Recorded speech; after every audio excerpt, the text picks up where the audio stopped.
Welcome to Cat Has Questions, curiosity, stories, and the strange corners of everyday life.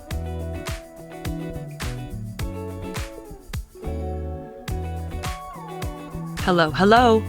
I'm Kat, and this is Cat Has Questions.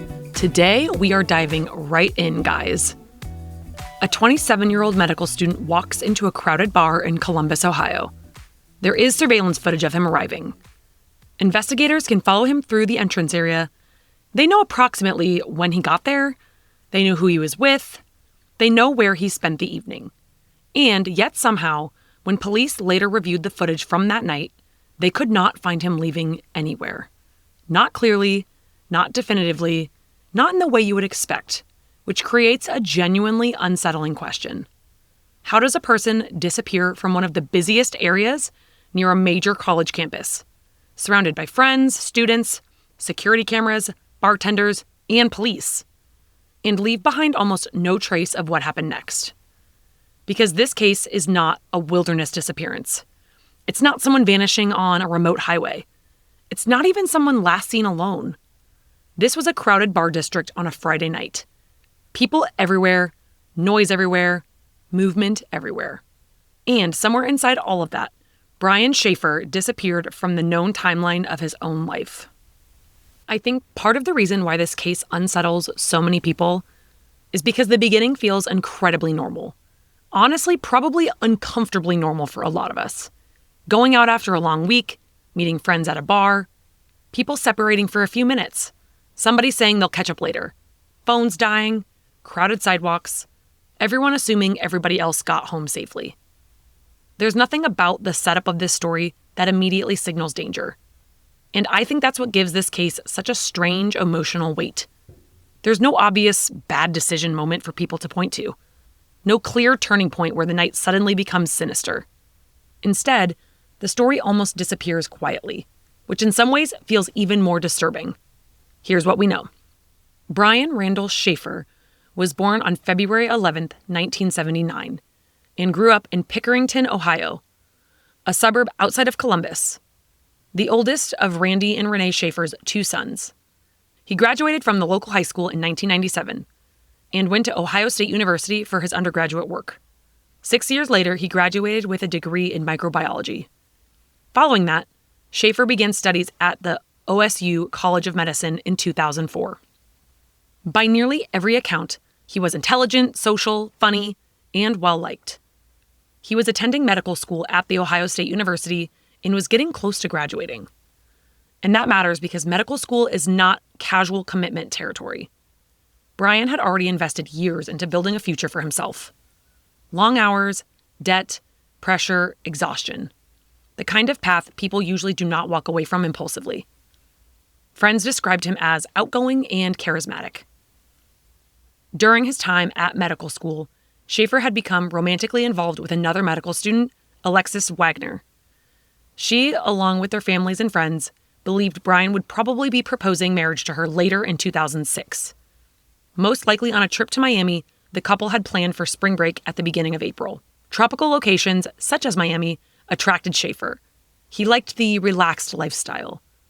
He told his friends that despite his decision to pursue a medical career, his real ambition was to start a band playing music in the vein of Jimmy Buffett.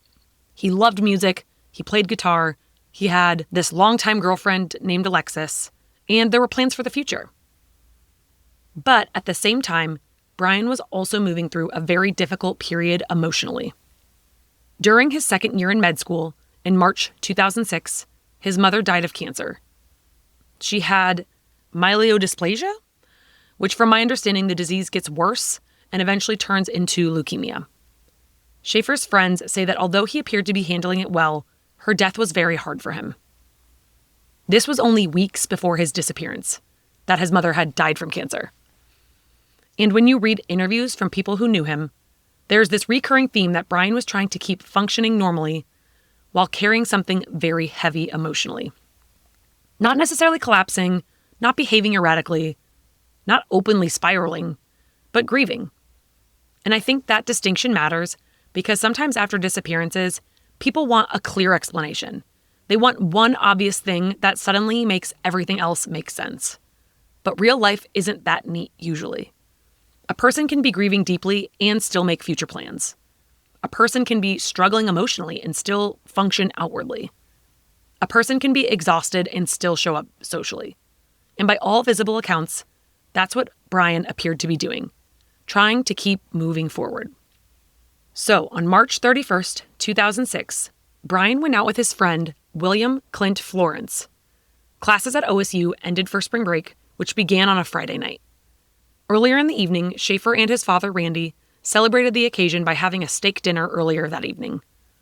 Shaffer's father noted that he seemed exhausted from having studied through the night earlier in the week, cramming for some critical upcoming exams.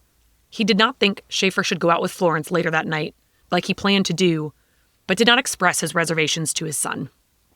Shaffer and Florence eventually headed out to the Ugly Tuna Saloona, a popular bar near Ohio State's campus. And honestly, even the name Ugly Tuna Saloona feels oddly frozen in the mid-2000s. College bars, crowded weekends, loud music, packed sidewalks. The bar itself was located inside the South Campus Gateway complex and sat above street level. To reach the entrance, people generally used an escalator leading up from the street. Near that escalator was surveillance coverage capturing people entering and exiting the area. At 9 p.m., Shaffer met Florence at the Ugly Tuna Saloona. Ugly Tuna Saloona. I think I've been calling it wrong the whole time. It's the Ugly Tuna Saloona, not saloon. Ugly Tuna Saloona, a bar in the South Campus Gateway complex on High Street in Columbus. An hour later, Shaffer called Wagoner, who had returned to her home in Toledo to visit her family before she and Shaffer were due to depart for Miami. Shaffer and Florence went bar hopping, visiting several other drinking establishments and working their way down to the Arena District. At each stop, the two had one shot of hard liquor, according to Florence. After midnight, Shaffer and Florence met Meredith Reed, who was a friend of Florence's, in the short north. Reed gave them a ride back to the Ugly Tuna Saloona, where they had started the night, and joined them there for a last round. At around 1:15 a.m., cameras captured Brian entering the complex with Clint Florence and their friend Meredith. This is the footage people still watch today, because at the time it was meaningless. Just another guy entering a bar on a Friday night. No one watching that footage in real time would have thought that they were looking at the final confirmed images of a missing person. Inside the bar, witnesses later described Brian as acting normal. He was socializing, talking with people, drinking casually. At one point, he was seen speaking with two women outside the bar near the escalator area. Nothing appears visibly wrong. No confrontation, no panic, no indication that anyone around him believed something dangerous was unfolding.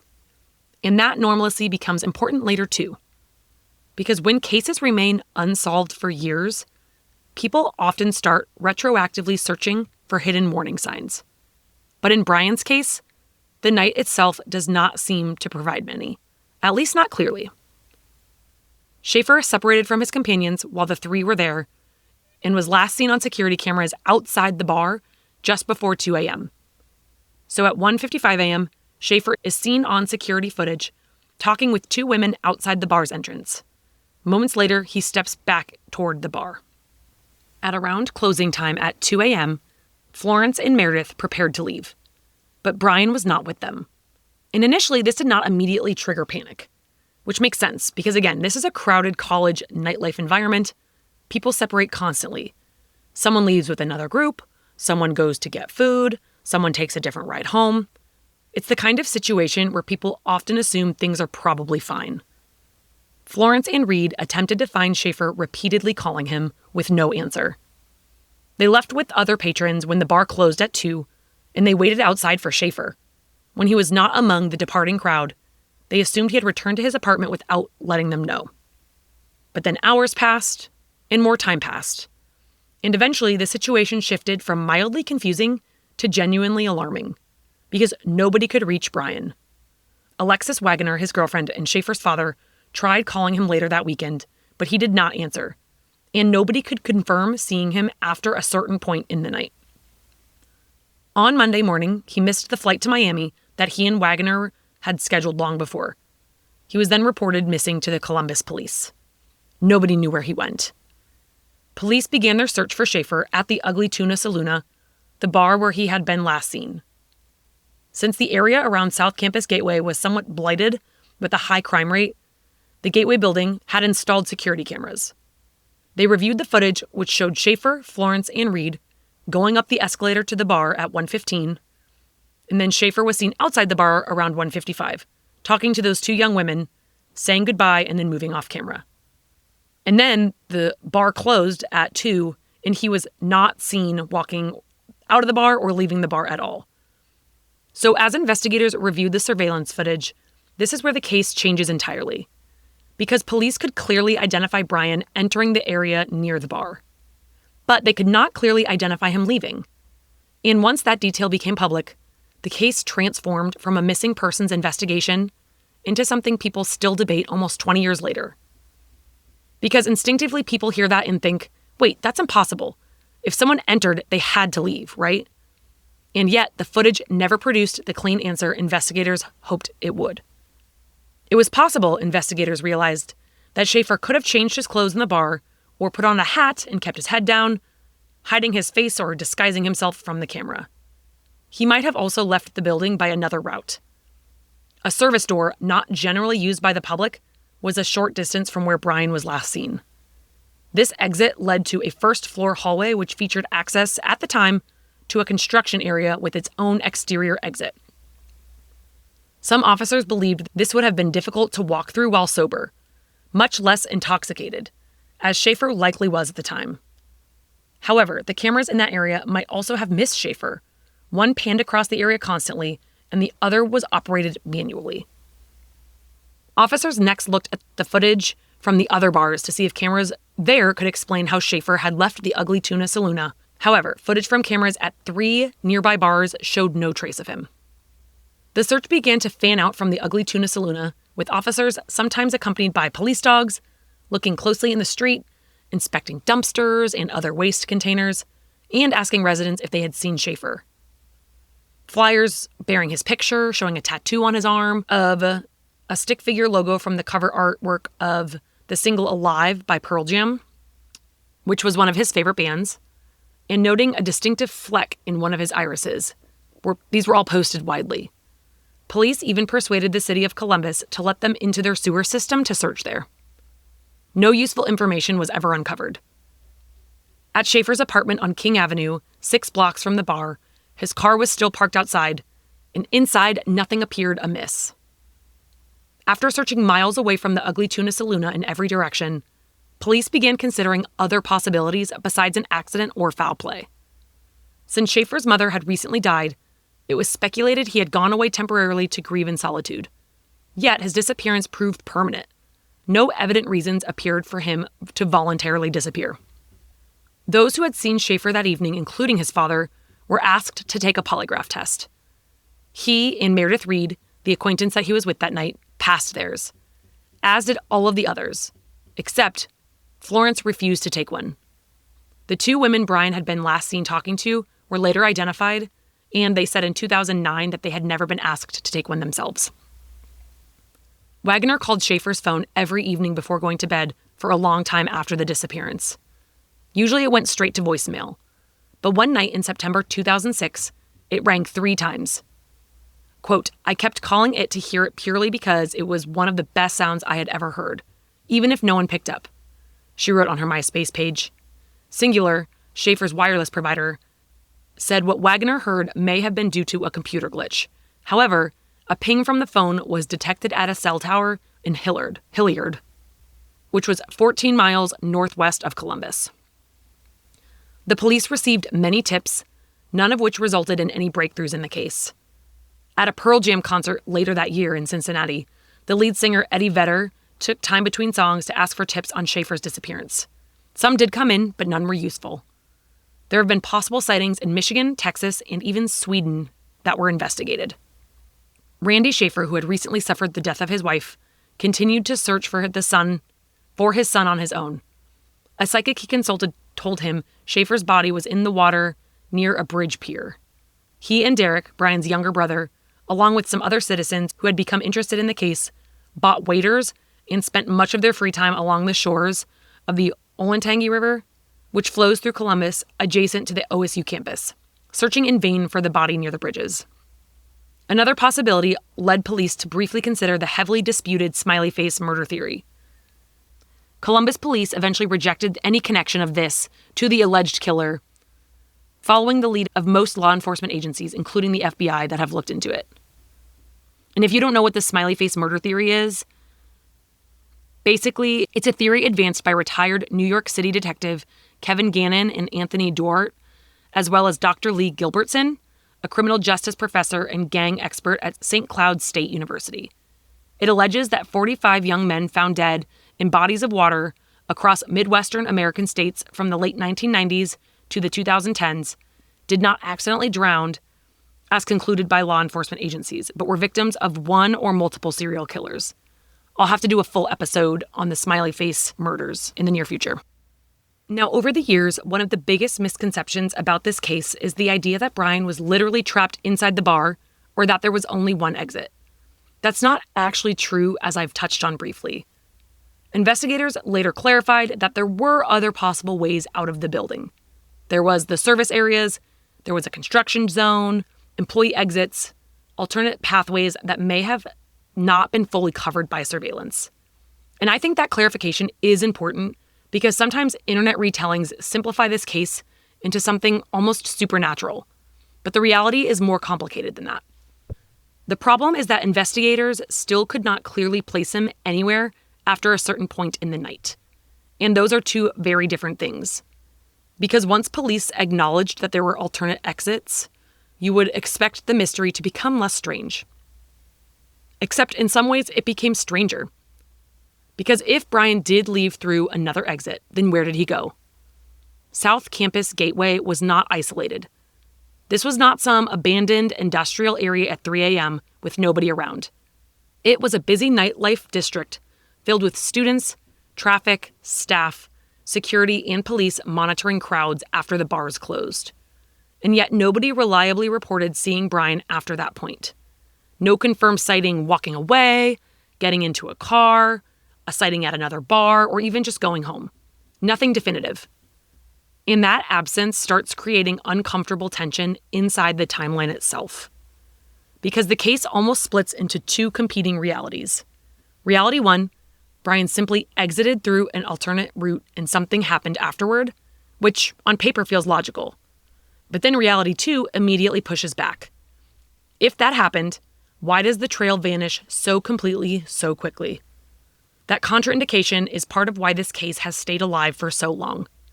Not because there are no explanations, but because every explanation seems to create another problem. Naturally, investigators initially focused heavily on the people closest to Brian that night.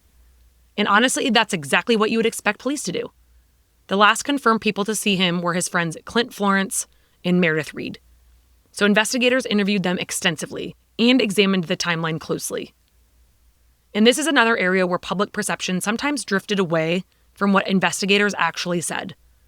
Because online discussion around this case can become very suspicion-heavy very quickly. People analyze body language, friend dynamics, tiny inconsistencies, who didn't seem emotional enough. But publicly, investigators repeatedly stated that Clint and Meredith cooperated with the investigation. And importantly, no evidence ever emerged strong enough to charge either of them in connection with Brian's disappearance. Still, that doesn't stop speculation. Because unresolved cases create a vacuum, and people naturally try to fill vacuums with certainty. Especially when there's no body, no crime scene, and no timeline of events. People just want one theory to explain everything. One of the most haunting details in this case involves Brian's cell phone. After Brian disappeared, his longtime girlfriend Alexis repeatedly tried calling him. And days later, one of those calls appeared to connect briefly, like I mentioned before. It wasn't long, it wasn't a conversation, but enough to create enormous confusion. Because immediately people started asking the obvious question. Was Brian alive? Had he answered? Was someone else holding the phone? Could this mean he disappeared voluntarily? And emotionally, this detail hits because it creates the feeling of almost contact. Like the story briefly reached back toward resolution and then disappeared again.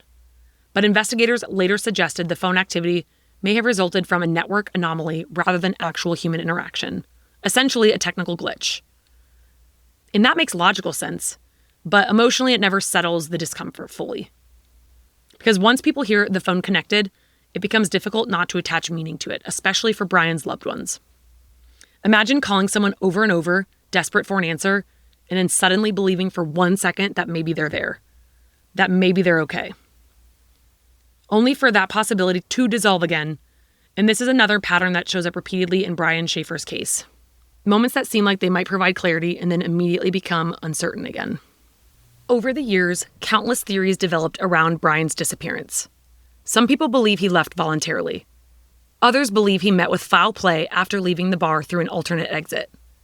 Some think he may have suffered an accident in the area connected to the construction nearby. Others believe his emotional state following his mother's death may have played a role somehow. But here's the issue. Almost every theory explains one part of the case while struggling to explain another. For example, the voluntary disappearance theory. At first glance, some people find it compelling because Brian was under stress emotionally. Grief can absolutely affect decision-making. And yes, there are rare cases where people intentionally leave their lives behind. But then the counterweight appears almost immediately. Brian left behind his car, his finances, his medical career trajectory, his relationship, and his established identity. And investigators never uncovered clear evidence that he successfully built a new life elsewhere. There's no financial trail, no verified long-term sightings, no clear digital footprint, which makes the theory harder to sustain cleanly. And then there's foul play. And honestly, statistically, that feels easier for many people to emotionally accept. Someone leaves a crowded bar late at night and encounters danger. That's understandable, maybe even plausible. Except then another problem emerges. Where's the evidence? Where's the witness, the altercation, the recovery site, a forensic trail? Again, every explanation seems to solve one problem while creating another. And nearly 20 years later, investigators still cannot definitively answer the most basic question in the case. What happened after Brian was last seen near the Ugly Tuna Saloona? Tragically, in September 2008, during a heavy windstorm, Randy Shaffer was clearing debris in the yard of his Baltimore, Ohio home. A branch blew off from a nearby tree and fatally struck him. Neighbors found his body the following day and called the police. After his obituary ran online, a condolence book was posted. One of the signatures in it said, "To Dad, love Brian, U.S. Virgin Islands." This suggested Brian might have left Columbus for a new life elsewhere. However, upon further investigation, the note was found to have been posted from a computer accessible to the public in Franklin County. It was determined to be a hoax. Shortly after Randy Shaffer's death, Neil Rosenberg, who was an attorney for Clint Florence, wrote to a private investigator who had volunteered his time to help the Shaffer family. He was talking about his client, so Florence's ongoing refusal to take a polygraph test. Rosenberg said that he had learned that Columbus police investigating the case believed Shaffer was alive. He said, quote, "If Brian is alive, which is what I'm led to believe after speaking with the detectives involved, then it is Brian and not Clint who is causing his family pain and hardship," unquote. Rosenberg wrote, "Brian should come forward and end this." Rosenberg maintained that his client had nothing to hide, had already shared everything that he knew from the beginning, and Rosenberg did not see the value of Florence doing so again. Rosenberg saying this is because many of those who were close to Brian Shaffer have criticized Florence for not being forthcoming enough. Quote, "As soon as the detective started getting involved, that's when he pretty much had no contact with anybody," recalled Derek, Brian's brother. "I've always thought he definitely knows something and just won't come forward with it." Derek believes it is still possible that Shaffer is alive and Florence knows where he might have gone. If Brian did take off somewhere, if that is the case, we just always had a strong feeling that Clint would possibly know that, he said. Wagner also thinks that Florence is withholding information, but believes that it's likely her former boyfriend is dead and did not run off. She said, "I can't imagine that he would have just done that." In 2014, Columbus police said they were still receiving at least 2 tips a month on the case via the local Crime Stoppers hotline, though none have proven useful. One of the original investigators, Andre Edwards, told Columbus Monthly, after that an extensive review of the camera footage at the Ugly Tuna Saloona from the night Shaffer disappeared, which was intended to rule out the idea that he could have left in a disguise, he could say that with 100% certainty that Shaffer did not leave via the escalator. Police say they have 3 theories about the case, but decline to discuss them even generally with the general public. In 2019, an image of an alleged American homeless man in Tijuana, Mexico, bearing a resemblance to Shaffer began circulating online. A Columbus news station forwarded the image to the detective in charge of Shaffer's case in 2020. The detective sent the image to FBI for facial recognition analysis, and it ruled Shaffer out as the identity of the man. In March 2021, the Ohio Bureau of Criminal Investigation released an age-progressed photo of what Shaffer might look like at age 42, nearly 15 years after his disappearance. Between the time of Shaffer's disappearance and his own death, Randy, his father, joined the families of other missing adults in Ohio in lobbying the state legislature to pass a bill establishing a statewide protocol for such cases. At the time Shaffer disappeared, it was left up to individual departments how to handle the cases. And some felt that investigations into their relatives' disappearances had suffered as a result. By the time Randy died, the bill had become a law. I think one of the reasons this case continues to bother people is because there's no emotional resolution. In many disappearances, even if the outcome is tragic, there's eventually a moment where the narrative stabilizes. Investigators find evidence, a theory becomes dominant, something begins to make sense. But the Brian Shaffer case feels suspended somewhere between possibilities. And that uncertainty becomes more unsettling the longer you sit with it. Because if you strip away all the theories and speculation, what you're ultimately left with is something very simple. A man went out with his friends on a Friday night and then was never seen again. And that's it. And the surveillance footage amplifies that feeling. Because normally cameras create confidence. We think of surveillance footage as objective, definitive, clarifying. But in this case, the footage almost does the opposite. Because viewers can literally watch Brian enter the area and then watch certainty disappear afterward. And psychologically, that's difficult for people to process. If someone enters a building, we expect them to eventually leave. If someone disappears, we expect a trail. But this case repeatedly denies people that closure. I keep coming back to how ordinary the night initially looked. Because if you remove the ending, there's absolutely nothing remarkable about it. Friends meeting at a bar, conversations spilling out near escalators, people drifting in and out of crowds, calls missed because music is too loud, someone separating from the group for a little while. It's the kind of night thousands of people experience every weekend without thinking twice about it. There's no obvious warning sign embedded into this story. No moment where the audience can comfortably tell themselves, well, I would have never done that. Instead, the story unfolds inside completely recognizable behavior. 20 years later, investigators still do not know exactly what happened to Brian Shaffer after he was last seen near the Ugly Tuna Saloona in the early morning hours of April 1st, 2006. And despite surveillance footage, witnesses, media attention, and years of public discussion, the central question remains exactly the same. How does someone seemingly vanish from the middle of a crowded city without anyone ever being able to fully explain where they went? Stay curious.